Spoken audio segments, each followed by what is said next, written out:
1888 সালে কাহিনী শুরু হয়। একজন ডাক্তার ভ্যাম্পায়ারের সাহায্যে মৃতদেহকে জীবিত করে তোলে। অর্থাৎ মৃতদেহকে জাগিয়ে তোলার পেছনে রয়েছে ভ্যাম্পায়ারের জাদুকরী ক্ষমতা আর ডাক্তারের বিজ্ঞান। কিন্তু যাকে জীবিত করা হলো সে আসলে এক দানব। অন্যদিকে গ্রামের লোকেরা ডাক্তারের কার্যক্রম সম্পর্কে জেনে যায়। তারা ডাক্তার আর দানবকে মারতে দুর্গের দিকে ধেয়ে আসে। ডাক্তার ভীষণ খুশি, কারণ সে মনে করে এক অসাধারণ আবিষ্কার করেছে।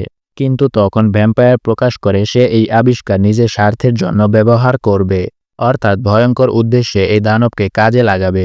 এটা দেখে ডাক্তার ভ্যাম্পায়ারকে থামাতে চায়, কিন্তু ভ্যাম্পায়ার একটুও পিছু হটতে নারাজ। ফলে সে ডাক্তারকে মেরে ফেলে। ঠিক তখনই দানব জীবিত হয়ে ওঠে। সে ডাক্তারকে তুলে নিয়ে দুর্গের বাইরে দৌড়াতে থাকে। পালাতে পালাতে দানব ডাক্তারকে নিয়ে একটি উইন্ডমিলে চলে যায়। এই সময় ডাক্তারের সহকারী হাজির হয়, যে গোপনে ভ্যাম্পায়ারের সহযোগী ছিল। সে সবাইকে বলে দানব ডাক্তারকে নিয়ে উইন্ডমিলে ঢুকেছে, ওইখানে যাও।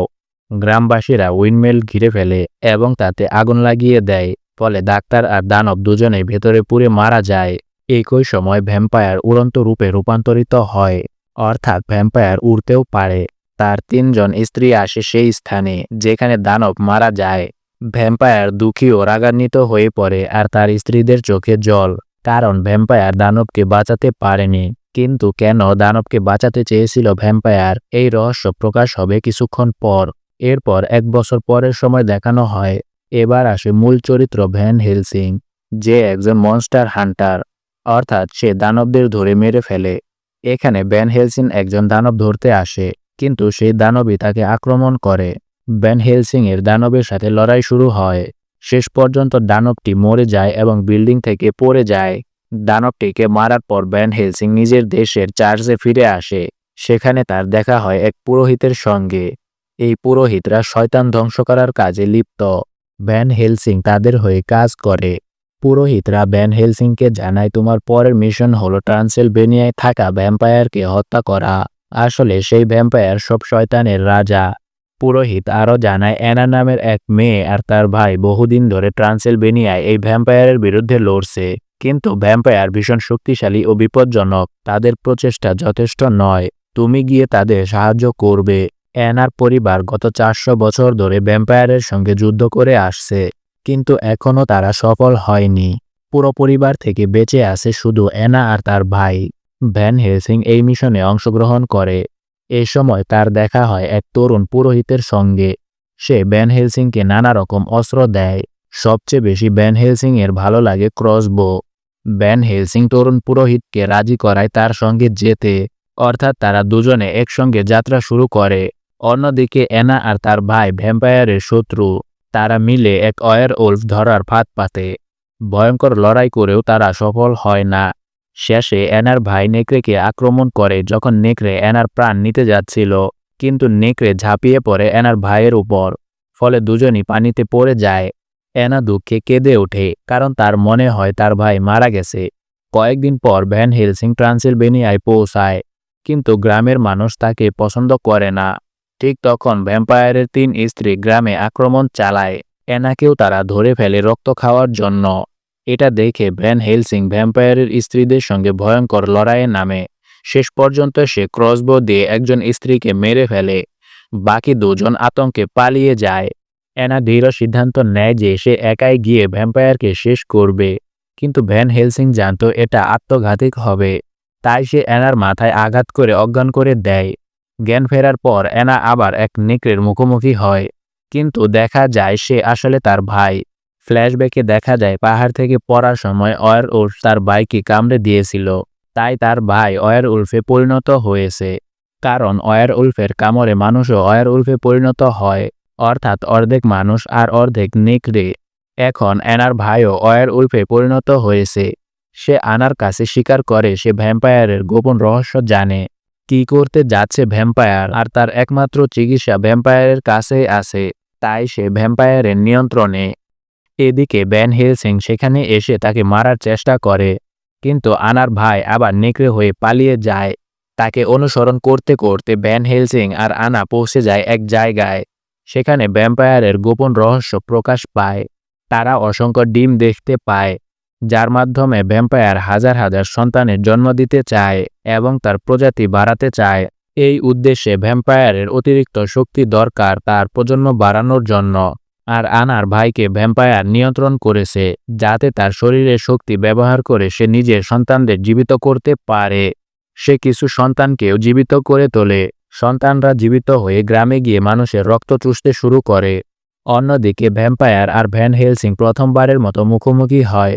সুযোগ বুঝে ভ্যান হেলসিং আনাকে নিয়ে সেখান থেকে পালিয়ে যায়। আসলে ভ্যাম্পায়ার আনার ভাইকে ব্যবহার করছিল পরীক্ষার জন্য, কারণ সে ওয়্যারউলফের ক্ষমতা ধারণ করেছিল। কিন্তু তার শক্তি লক্ষ লক্ষ সন্তান জন্ম দেওয়ার জন্য যথেষ্ট ছিল না, তাই ভ্যাম্পায়ারের পরীক্ষা ব্যর্থ হয়। এমনকি কিছু সদ্য জন্ম নেওয়া সন্তানও মারা যায়। আরেকবার পরাজিত হয় ভ্যাম্পায়ার। ভ্যান হেলসিং আর অ্যানা দৌড়ে সেই উইন্ডমিলে পৌঁছায়, যেটা সিনেমার শুরুতে দেখানো হয়েছিল, যেখানে ডাক্তার আর মনস্টার মারা গিয়েছিল। ভেতরে ঢুকে তারা দেখতে পায় সেই মনস্টার এখনও বেঁচে আছে। মনস্টার তাদের অনুরোধ করে, আমাকে মেরে ফেলো, কারণ আমি যদি ভ্যাম্পায়ারের হাতে পড়ি তবে সে আমাকে ব্যবহার করে নিজের সন্তান জন্ম দেবে। আমি একমাত্র উৎস যার মাধ্যমে সে তা করতে পারবে, কারণ আমার মধ্যে যথেষ্ট শক্তি আছে। আমাকে ছাড়া সে তার সন্তানদের জীবিত করতে পারবে না, তাই আমাকে মেরে ফেলো। কিন্তু ভ্যান হেলসিং তাকে মারে না, কারণ সে মনে করে এই মনস্টার ভালো, সে কারো ক্ষতি করতে চায় না। এখনও তার কষ্ট রয়ে গেছে, কারণ তার বাবা ডাক্তারকে হত্যা করা হয়েছিল। সেই স্মৃতি তাকে কষ্ট দেয়। এদিকে আনার ভাই ওয়্যারউলফ তাদের সব কথা শুনছিল, কারণ সে ভ্যাম্পায়ারের হয়ে কাজ করছিল।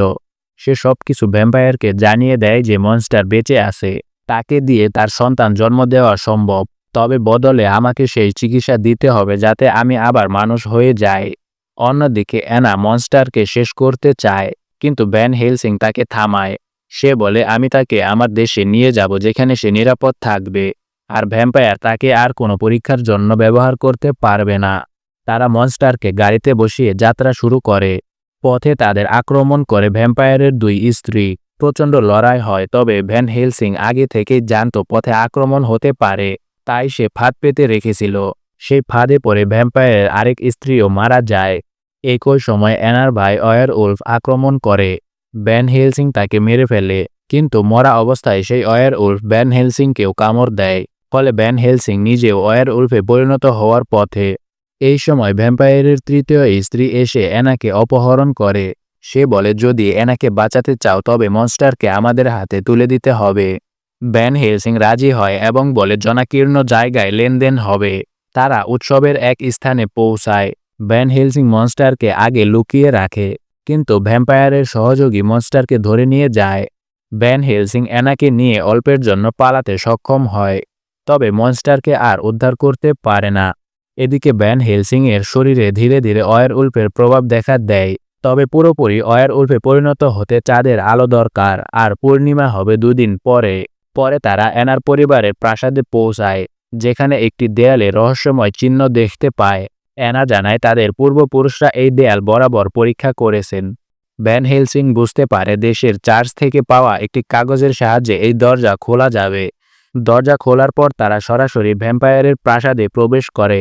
সেখানে ভ্যাম্পায়ারের সহযোগীকে ধরে মনস্টারকে উদ্ধার করতে চায়, কিন্তু তারা ব্যর্থ হয়। মনস্টার ভ্যান হেলসিংকে জানায় শুধু ভ্যাম্পায়ারের কাছে সেই চিকিৎসা আছে যা তোমাকে ওয়্যারউলফ থেকে মানুষে ফিরিয়ে আনতে পারবে। আর এই চিকিৎসা শুধু ভ্যাম্পায়ারের কাছে আছে, কারণ কেবল ওয়্যারউলফই তাকে হত্যা করতে পারে। তাই নিজের নিরাপত্তার জন্য সে এই চিকিৎসা রেখেছে। এরপর ভ্যান হেলসিং মনস্টারের খোঁজে যায়, আর অ্যানা ও কনিষ্ঠ যাজক যায় সেই চিকিৎসার সন্ধানে।